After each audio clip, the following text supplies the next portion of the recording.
Now, what we want you to hear in all of this is that that's the way people who are living life through action often feel, because there's not enough action in the day to really get the big stuff done that you want to get done.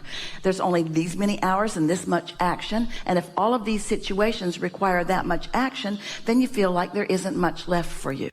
But we want to go back to something that we said earlier today. The inner being part of you, the leverage of that is 1,000,000 times more powerful than the action part of you. When you tap in, when you calibrate to the energy of who you really are, that's when big things happen. There's a leverage in that until you've experienced it a little bit, it seems like a pipe dream. It doesn't feel real, and so you can't let yourself go there. And that's why so often people don't let themselves dream what they really want to dream, or even hope for what they really want to do, because they're not used to the cooperative universe helping them out. They're used to the struggle of all that they can do with their action and movement and words. And that's what we're wanting to free you from. We're wanting you to understand that there is a leverage that will give you all of that. And we can feel you getting that, or wanting to, understanding it for sure. I didn't understand leverage. I accomplished a lot, and I was good at it through my action and through my effectiveness and through my efficiency. And I was someone that made things happen. I got stuff done. I'm good at that. But in the process, I felt not free and not personally fulfilled, and like there were a whole lot of things that I wanted to do that I couldn't do because I was so busy doing all of that. I didn't really understand the process of creation, and I really want to understand the process of creation. So on this subject, I feel a little overwhelmed and confused about what my actual physical part in it is, and worried that it'll just be the same old happening to me all over again, and it'll just be the next generation of an excuse I use to not really do what I want to do. So there it is. Now you're going to go to the other side, and you're going to do real calibration, which is where you're not talking about words and action anymore. You're talking about calibration to who you really are and what you really want. So calibrating is, how do I really feel? Am I in love with life, or is life a burden? I love life.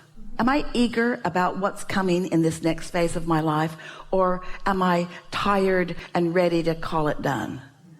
I'm eager about what's coming next.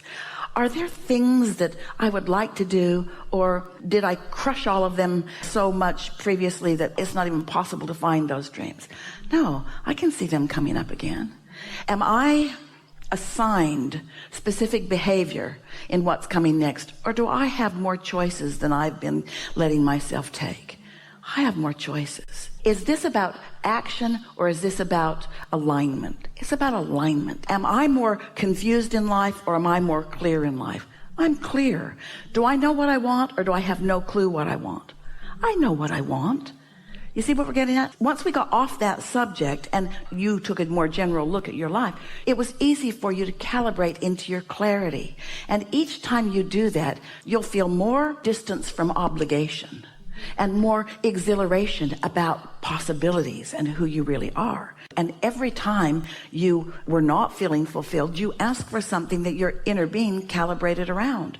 So cooperative components that you cannot even imagine, we cannot even lead you down the trail of them right now, are lurking all around, ready for you to just find, through the path of least resistance, a new feeling place into it. You can calibrate to your own vortex, which is already been created, to the freedom and the expansion and the joyous life experience that you want, you see. You've got a choice. You can calibrate to your own intentions or to what they're living. You can calibrate to what's in your vortex, or to the memories that you have that put what's in your vortex, you see. But if you can hear some of what we're saying, and we can activate within you your long-term, before you were born even, memory of how the universe works, and we can remind you about the law of attraction, and we can remind you what your emotions are all about, and you decide that you want to get out ahead of it, that you don't want to continue to just regurgitate the same old thoughts. And so you do meditate, and you do look for positive aspects, and you do calibrate upward, and then in that vortex situation that you were talking about, where you're tuned in, tapped in, turned on, and thoughts are flowing through you, and you can feel the power of it, then you know this. In other words, it's not just words. You have somehow calibrated yourself upward, you have been on that same vibrational frequency of your inner being who really knows who you are and what you want, oh, isn't it a pleasant experience when the whole of you gets to flow?